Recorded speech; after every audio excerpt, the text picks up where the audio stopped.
दोस्तों आज हम बात करेंगे इंटरनेशनल एरिना में रिलेटिवली एक नए प्लेयर की, प्राइवेट मिलिट्री कंपनीज, जिनको हम पीएमसीज भी कहते हैं। अगर हम 18th सेंचुरी यानी मिडिवल वर्ल्ड की बात करें तो अक्सर वॉर्स लड़ने के लिए राज्यों द्वारा मर्सनरीज का यूज़ किया जाता था। मर्सनरीज एक ट्रेंड और स्किल्ड सोल्जर्स के ग्रुप को कहा जाता था जिन्हें कॉन्ट्रैक्ट बेसिस पर आर्म्ड कॉन्फ्लिक्ट्स के लिए हायर किया जाता था। Angola, Zaire, Sierra Leone, Ethiopia, Colombia, Moldova जैसे कई कंट्रीज में कॉलोनियल पावर्स द्वारा मर्सनरीज को यूज़ कर पॉलिटिकल स्टेबिलिटी लाने का प्रयास किया गया है।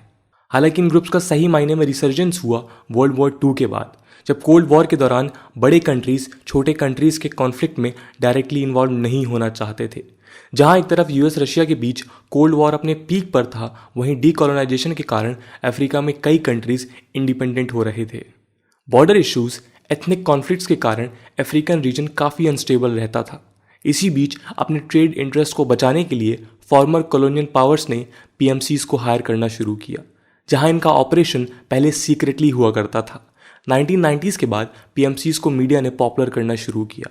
मीडिया ने कई पीएमसीज स्पेसिफिकली पॉपुलर किए, जैसे एंगोला, सिएरा लियोन में Executive Outcomes, Papua New Guinea, Sierra Leone में सैंडलाइन इंटरनेशनल और Bosnia, Somalia, Angola, Haiti, Colombia, Kosovo, Kuwait में डिनकॉर्प इंटरनेशनल।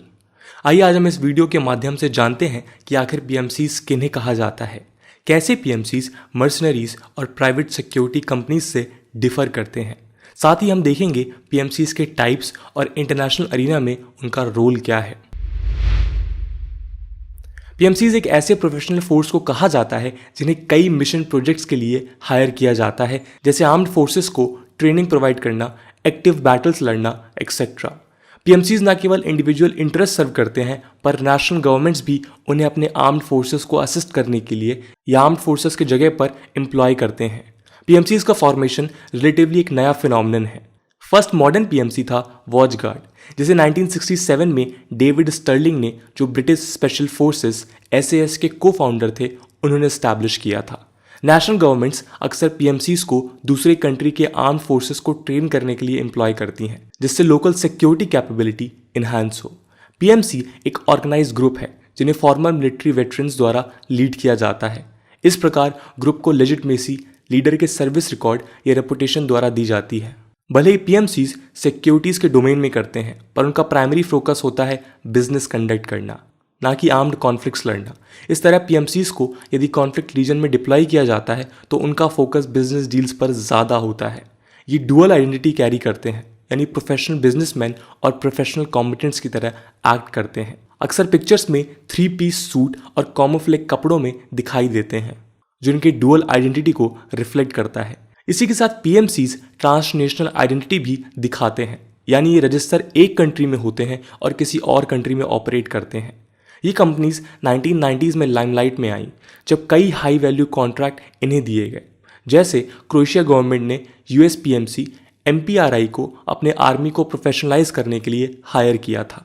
एंगोलन गवर्नमेंट ने रिबेल से लड़ने के लिए south African PMC executive outcomes को हायर किया था। और ब्रिटेन ने ब्रिटिश पीएमसी सैंडलाइन इंटरनेशनल को यूज़ कर सिएरा लियोन में पीस रिस्टोर किया। इस प्रकार 2 डिकेड्स में इन कंपनीज ने मैसिवली राइज किया। 2020 में अब ये एक $200 बिलियन का ग्लोबल मार्केट बन गया है। पीएमसी के फीचर्स को जानने के बाद चलिए अब हम देखते हैं कि कैसे ये मर्सनरीज और प्राइवेट सिक्योरिटी कंपनीज से अलग है। जहां मर्सनरीज एक फॉर्मर सोल्जर्स का टेम्पररी ग्रुप है जिनका फोकस अधिकतर एक्टिव कॉम्बैट्स पर होता है, वहीं पीएमसीज एक प्रोफेशनल बिजनेस ग्रुप है जिनका प्राइमरी फोकस कॉम्बैट के बजाय बिजनेस पर होता है।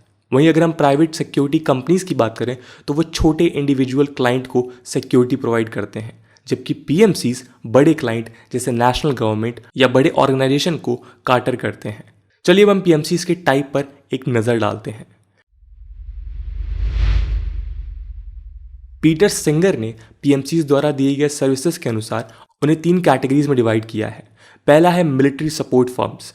ये फर्म्स गवर्नमेंट ऑर्गेनाइजेशन को टेक्निकल सपोर्ट प्रोवाइड करती हैं। ये किसी मिलिट्री ऑपरेशन के प्लानिंग, एग्जीक्यूशन में पार्टिसिपेट नहीं करते, बल्कि क्लाइंट्स को आर्म्स, एम्यूनिशंस, लॉजिस्टिकल या ट्रांसपोर्टेशन सर्विसेज प्रोवाइड करते हैं। दूसरा है मिलिट्री कंसल्टिंग फर्म्स। ये सबसे कॉमन टाइप के पीएमसीज होते हैं जो क्लाइंट्स को training, operational planning, armed forces का ऑर्गेनाइजेशन जैसे एरियाज में हेल्प करते हैं। फाइनली आते हैं मिलिट्री प्रोवाइडर फर्म्स। ये फर्म्स अपने क्लाइंट्स के बिहाफ पर डायरेक्टली बैटल ग्राउंड में लड़ते हैं। इसी के साथ क्लाइंट के कहने पर ह्यूमैनिटेरियन रोल भी प्ले करते हैं, जैसे किसी एरिया को प्रोटेक्ट करना, उन्हें ज़रूरत का सामान पहुंचाना। इसी के साथ पीएमसी को सिंपली वेस्टर्न और नॉन वेस्टर्न ग्रुप में भी क्लासीफाई किया जा सकता है। ऐसा कहते हैं कि पीएमसीज कंप्लीटली वेस्टर्न नेशंस का कॉन्सेप्ट है। ब्रिटेन ने सैंडलाइन इंटरनेशनल और यूएस ने डिनकॉर्प का इस्तेमाल कर कॉन्फ्लिक्ट रीजन्स में अपना प्रेजेंस मेंटेन किया, लेकिन इस मिथ को नॉन वेस्टर्न पीएमसीज ने डिस्ट्रॉय किया। 21st सेंचुरी में नॉन वेस्टर्न पीएमसीज ने राइज किया, जैसे टर्की का सदात ग्रुप, रशिया का वैगनर ग्रुप, सैल्वनिक ग्रुप, पेरू का डिफियन ग्रुप, साउथ अफ्रीका का एग्जीक्यूटिव आउटकम्स। इन सभी में रशिया का वैगनर ग्रुप काफ़ी प्रोमिनेंट है। अक्सर इस ग्रुप को रशिया ने अपने फॉरेन पॉलिसी में यूज़ किया है। जहां वेस्टर्न पीएमसीज को कंट्रीज़ अपना कोस्ट बचाने के लिए यूज़ करती हैं, वहीं रशिया ने पीएमसीज को अपना एजेंडा प्रमोट करने के लिए यूज़ किया है। इसका प्रोमिनेंट एग्जाम्पल है रशिया द्वारा क्राइमिया पेनिनसुला एनेक्सेशन। ब्लैक सी के पास यूक्रेन के साउथ में पाए जाने वाले इस रीजन में रशियन पीएमसीज ने लिटिल ग्रीन मैन ग्रुप को डिप्लॉय किया। इस ग्रुप ने देखते ही देखते क्राइमिया को मिलिटराइज किया और रशिया रिफरेंडम वर्डिक्ट रशिया के फेवर में लाया। इसी ग्रुप को यूज कर रशिया ने अब अफ्रीका में एक्टिव इन्वॉल्वमेंट दिखाना शुरू किया है। पीएमसीज को डिटेल में देखने के बाद चलिए अब हम एक नज़र इसके रोल पर भी डालते हैं। पीएमसीज अनस्टेबल रीजन में सिक्योरिटी वैक्यूम भरने में एक अहम रोल निभाते हैं। ऐसे कई इंसिडेंट हैं जब बड़े नेशंस ने लेजिटिमेट गवर्नमेंट को रिबल्स से प्रोटेक्ट करने के लिए कुछ नहीं किया है। ऐसे में पीएमसीज उनका लास्ट रिजॉर्ट बन जाते हैं। इसका प्रोमिनेंट एग्जाम्पल है अंगोला। इस रीजन के लेजिटिमेट गवर्नमेंट को UNITA रिबल्स ने अटैक किया, जिसने सिविल वॉर क्रिएट किया। हजारों मासूम सिविलियंस की मौत हुई। 1993 में सीज फायर के बावजूद यूनिटा ने 80% कंट्री कैप्चर किया। इंटरनेशनल कम्युनिटी ने इस इंसिडेंट को नज़रअंदाज किया और फाइनली अंगोला गवर्नमेंट ने साउथ अफ्रीका के एग्जीक्यूटिव आउटकम्स को हायर किया और रीजन्स को फिर से हासिल किया। इसी के साथ पीएमसीज गवर्नमेंट पॉलिसी और स्ट्रैटजीज को फॉरेन कंट्रीज में प्रमोट और एग्जीक्यूट करने में हेल्प करती हैं।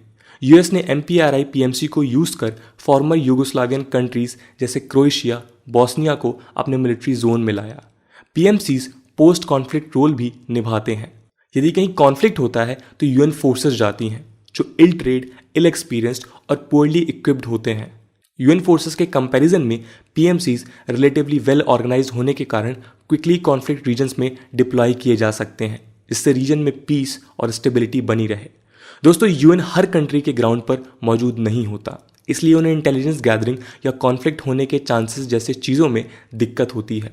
इस कॉन्टेक्स्ट में पीएमसीज इंटेलिजेंस गैदर कर कॉन्फ्लिक्ट के वार्निंग सिग्नल्स UN को प्रोवाइड कर सकती हैं, जिससे सिचुएशन अंडर कंट्रोल रहे। फाइनली पीएमसीज कॉन्फ्लिक्ट रीजन में लॉजिस्टिकल सपोर्ट प्रोवाइड करते हैं, जिससे कॉन्फ्लिक्ट रीजन में सिविलियन एड पहुंचाया जा सके। ये उनके ह्यूमैनिटेरियन रोल को दर्शाता है। इन पॉजिटिव रोल्स को देखने के बाद चलिए अब हम जानते हैं उनके नेगेटिव एस्पेक्ट्स के बारे में। सबसे पहला है अकाउंटेबिलिटी इशू। क्रिटिक्स के अनुसार भले ही पीएमसीज एम्फेसाइज करते हैं कि वे लेजिटिमेट गवर्नमेंट के साथ ही काम करते हैं, पर ऐसा हो सकता है कि वे रिबल ग्रुप्स के लिए काम करें। युगांडा, रवांडा और इथियोपिया के प्रेजेंट रूलर्स पहले रिबल ग्रुप्स थे, जिन्हें पीएमसीज ने बिजनेस डील्स के लिए सपोर्ट किया था। दूसरा है ह्यूमन राइट अब्यूजेस। पीएमसीज एक्टिव कॉम्बिटेंट्स के रूप में wide scale human right abuse करते हुए दिखाई दिए हैं। इस फीचर को सोमालिया में हुए सिविलियन मॉर्बिडिटीज ने दर्शाया है। तीसरा है short term stability. PMCs conflict region में अपने कॉन्ट्रैक्ट के लेंथ के अनुसार शॉर्ट टर्म स्टेबिलिटी प्रोवाइड करते हैं। यदि किसी गवर्नमेंट ने कॉन्ट्रैक्ट ऑनर नहीं किया तो पीएमसीज अपने फोर्सेस विदड्रॉ करते हैं। यही हमने सियरा लियोन में देखा। जब गवर्नमेंट के पैसे ना देने पर एग्जीक्यूटिव आउटकम्स ने फोर्सेस विदड्रॉ किए और कॉन्फ्लिक्ट फिर से शुरू हुआ। फाइनली क्रिटिक्स के अनुसार पीएमसीज पावरफुल बनते जा रहे हैं। उन्होंने अपना लॉबी तैयार करके रखा है। फाइनेंशियल रिसोर्सेज, आर्म्स को यूज कर ये कंपनीज किसी भी कंट्री को ब्लैकमेल कर सकती हैं, जिससे कंट्रीज की सोवरेनिटी को खतरा पहुंच सकता है। इस प्रकार इंटरनेशनल एरिना में बढ़ते टेंशन में पीएमसीज के राइज ने अपना योगदान दिया है। रिपोर्ट्स के अनुसार यूएस ने अफगानिस्तान वॉर में जितने पीएमसी कॉन्ट्रैक्टर्स को यूज किया, उनका नंबर यूएस आर्मी पर्सनल से भी ज़्यादा था। ये उनके बढ़ते ग्लोबल स्प्रेड को रिफ्लेक्ट करता है। नई कंट्रीज के इमरजेंस के साथ उनके ट्रूप्स को एक्सपर्टाइज करने के लिए पीएमसीज ने अब एक प्रोमिनेंट रोल निभाना शुरू किया है। वहीं फॉरेन कंट्रीज के प्रॉक्सी के रूप में उन्होंने इंटरनेशनल पॉलिटिक्स में अपनी इन्वॉल्वमेंट बढ़ाई है। खैर ये तो वक्त ही बताएगा कि पीएमसीज बिजनेस प्रोफेशनल्स रहते हैं या फॉरेन पॉलिसी में एक्टिव स्टेक होल्डर्स बनते हैं। दोस्तों आज की वीडियो के लिए इतना ही। आई होप आपको ये वीडियो पसंद आई होगी और आपका क्या ओपिनियन है इन प्राइवेट मिलिट्री कंपनीज के बारे में कि क्या आगे चल के ये एक वाइटल रोल निभा सकती हैं किसी भी कंट्री की सिक्योरिटी और स्टेबिलिटी को मेंटेन करने के लिए, या फिर इनकी अपने जो थ्रेट हैं उसकी वजह से इनका खतरा लगातार बढ़ता जाएगा और आगे चल के ये कुछ प्रॉब्लम भी क्रिएट कर सकती हैं। कमेंट सेक्शन में ज़रूर बताइएगा। हम मिलते हैं अगली वीडियो में, तब तक के लिए जय हिंद, जय भारत।